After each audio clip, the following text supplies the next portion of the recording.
Kejamnya Eropa bunuh sawit RI, Jokowi dan Malaysia gerak cepat.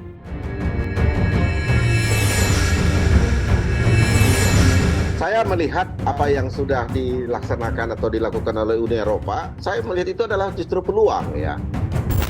Jadi kalau dikatakan itu, maka saya akan menjawab Indonesia bisa apa. Yang pertama adalah isu yang dibangun itu bahwa seakan-akan seluruh CPO Indonesia akan terdampak, itu harus kita counter. Yang ketiga terkait dengan kolaborasi untuk melawan diskriminasi kelapa sawit dan juga komoditas lainnya.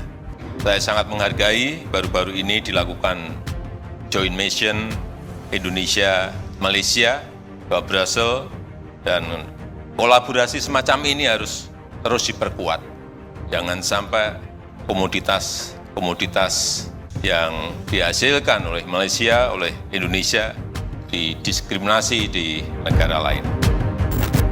Uni Eropa melakukan berbagai macam cara untuk menekan produk kelapa sawit Indonesia. Teranyar, Komisi Uni Eropa pada 6 Desember 2022 telah meresmikan Undang-Undang Deforestasi atau EU Deforestation Free Regulation atau EUDR, di mana kebijakan baru ini dianggap ingin membunuh produk sawit Indonesia.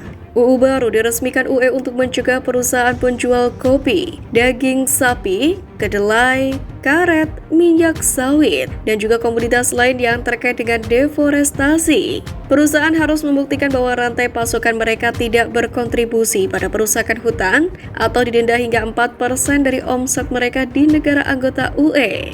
Hal ini pun membuat Wakil Menteri Perdagangan atau Wamendak Jerry Sambuaga geram dengan sikap UE yang melakukan kampanye hitam atau black campaign terhadap sawit Indonesia. Jerry mengaku akan melawan total atas tindakan blok tersebut. Jerry sendiri menegaskan bahwa sawit menjadi salah satu industri andalan Indonesia yang dampak ekonominya cukup besar bagi negara. Apalagi industri ini juga menyerap banyak tenaga kerja. Tidak hanya itu, Uni Eropa juga menyerang produk kelapa sawit khususnya minyak sawit dengan kampanye negatif. Misalnya dengan isu lingkungan seperti mengancam keanekaragaman hayati atau biodiversity dan isu kesehatan karena mengandung kolesterol. Indonesia sendiri telah memproduksi lebih dari 50 juta ton minyak sawit mentah CPO per tahun, di mana sebanyak 70% dari produksi tersebut mengandalkan ekspor termasuk ke Uni Eropa. Sementara 30% menjadi konsumsi dalam negeri. Selain itu, 17 juta orang Indonesia bergantungan hidup di industri sawit. Indonesia sendiri juga menyatakan akan melawan sebuah keputusan yang mendiskreditkan CPO Indonesia. Sebagaimana diketahui, Indonesia sendiri menjadi raja minyak sawit dunia sejak tahun 2006 silam. Pangsa produksi minyak sawit Indonesia meningkat signifikan dari 31% pada tahun 1980 dan meningkat menjadi 59% pada 2021. Minyak sawit sendiri menjadi minyak nabati utama yang dikonsumsi oleh masyarakat dunia. Hal ini juga menunjukkan bahwa minyak sawit menjaga ketahanan pangan global. Tapi tenang saja, Presiden Jokowi bukan tipe sosok pemimpin yang penakut dengan kebijakan negara lain. Jokowi pun langsung gerak cepat menggandeng Malaysia untuk melawan diskriminasi sawit oleh Uni Eropa ini.